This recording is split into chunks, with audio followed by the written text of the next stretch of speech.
um dos principais conceitos, porque é o que move tudo, né? Todo o nosso estar no mundo, né, digamos, é movido pela movimentação pulsional, tá?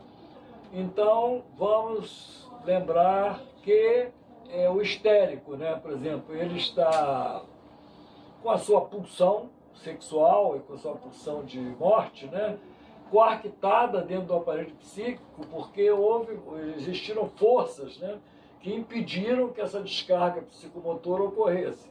E a partir dessa formação de compromisso entre essa defesa de natureza moral, que impediu essa descarga perversa, sexual e agressiva, né, desse conjunto, desse conflito, surge o sintoma, que é a ponta do iceberg lá em cima, né, e o núcleo do sintoma é a pulsão coartada, né, são as pulsões, né, coartadas pela defesa que está na linha d'água, na imagem que nós estamos fazendo. Tá? Bom, mas quem move o aparelho psíquico é a pulsão. E são duas forças básicas que nós temos. A teoria da pulsão de Freud mostra duas pulsões só, duas e somente duas pulsões atuando. Pulsão de vida e a pulsão de morte. Uma em conflito com a outra. Então o conflito é pulsional. O conflito não é só entre o id e o ego, entre o ego e o superego, entre o id e o superego. O conflito é entre a pulsão de vida e a pulsão de morte. A pulsão de vida quer a vida e a pulsão de morte quer a morte. A pulsão de morte quer destruir tudo que a pulsão de vida construiu. Ela visa retornar aos modos inorgânicos de existência, segundo Freud. Está lá, Para Além do Princípio do Prazer, 1920. Então nós vamos aqui nesses textos e na maioria dos vídeos grandes, agora nós vamos também citar alguns textos básicos, além dos conceitos básicos, os textos básicos que têm que ser lidos, né, para que a gente possa realmente conversar de uma maneira mais produtiva aqui no YouTube. Então é preciso que se leia Para Além do Princípio do Prazer, de Sigmund Freud, 1920. Quem lê Para Além do Princípio do Prazer não pode deixar de ler também 3 Ensaios para uma Teoria Sexual, 1905, com todas as notas de rodapé e acréscimos. Então esses dois textos devem ser lidos juntos, por quem quer conhecer realmente os fundamentos das descobertas psicanalíticas. Tá?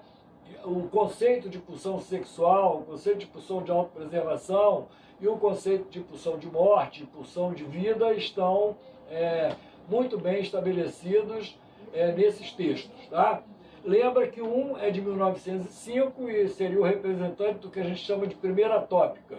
E o outro é de 1920, que institui o que a gente chama de segunda tópica, que vai ser desenvolvido em outro texto, que tem que ser lido junto também, que é o Ego e o Id, de 1923. No desenvolvimento pulsional, da pulsão de vida e pulsão de morte, nessa vida aqui, para que você possa ser adulto, para que você tenha sanidade mental, para que você possa ser um bom pai, uma boa mãe, um bom cidadão, né? Você precisa trabalhar interiormente, inconsciente, subconsciente e conscientemente, no sentido de promover a fusão entre a pulsão de vida e a pulsão de morte. Tá? Então, a pulsão de vida precisa predominar nessa vida para que a gente possa viver. A pulsão de morte, ela é incompetente tecnicamente para construir. Só o amor constrói, só a pulsão de vida constrói, só a pulsão sexual é capaz de construir. Pulsão de autopreservação é a pulsão sexual dessexualizada e investida em amor próprio. Então, o componente erótico é o amor. O próprio é a parte da dessexualização desse amor. Então, o amor próprio se extroverte como autoproteção. A teoria da pulsão de Freud é isso aí. Então, existem energias que movem o aparelho psíquico, né, que criam necessidades internas que precisam ser consideradas e satisfeitas, em se tratando de desenvolvimento mental do ser humano, né?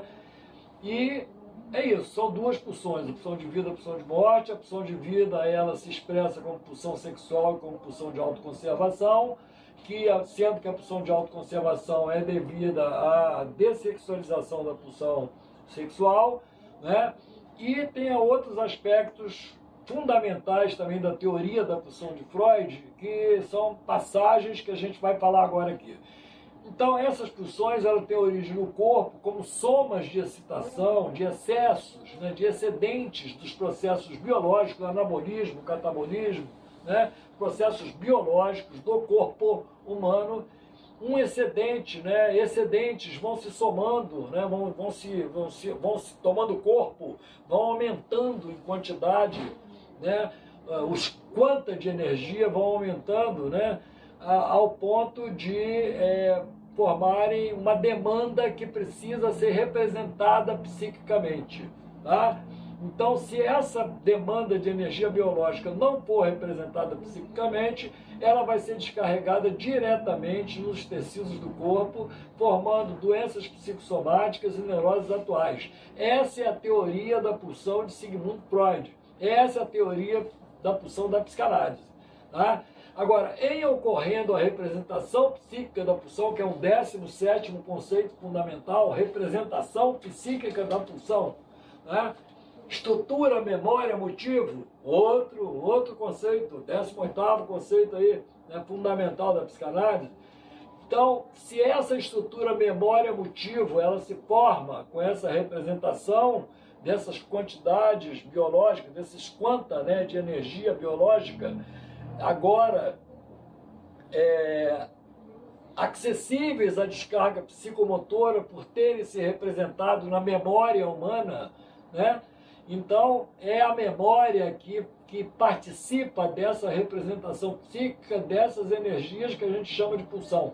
Então, a gente só pode chamar de pulsão de vida, pulsão de morte, depois que ocorre essa representação psíquica.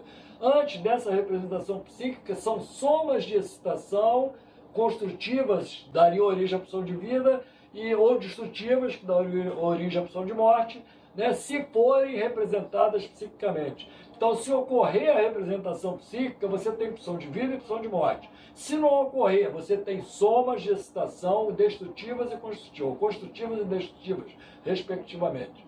Né? As construtivas dando, obviamente, origem à pulsão de vida, se forem representadas psiquicamente, e as destrutivas dando origem à pulsão de morte, se forem representadas psiquicamente. Tá?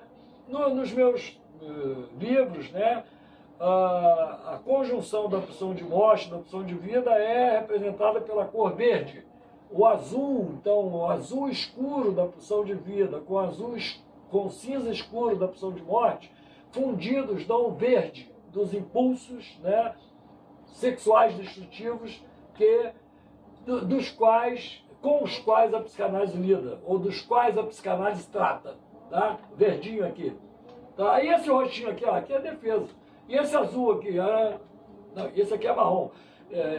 E esse roxo aqui é defesa. E esse marrom aqui é o processo secundário, é o ego. Tá? Bom, então, teoria da pulsão de Freud é isso. Pontos essenciais. Representação psíquica da pulsão. Veja bem, pulsão é um conceito somatopsíquico. A pulsão tem uma parte física, biológica, e ela tem uma parte psíquica, psicológica. A parte psíquica está ligada com a ideia, com o representante ideativo da pulsão, né, que é memória. É uma estrutura memória-motivo, porque essa ideia está carregada de afeto. Olha lá, de novo a comunicação preliminar aí, né? Então, são ideias carregadas de afeto. Tá? E esse afeto é de natureza pulsional.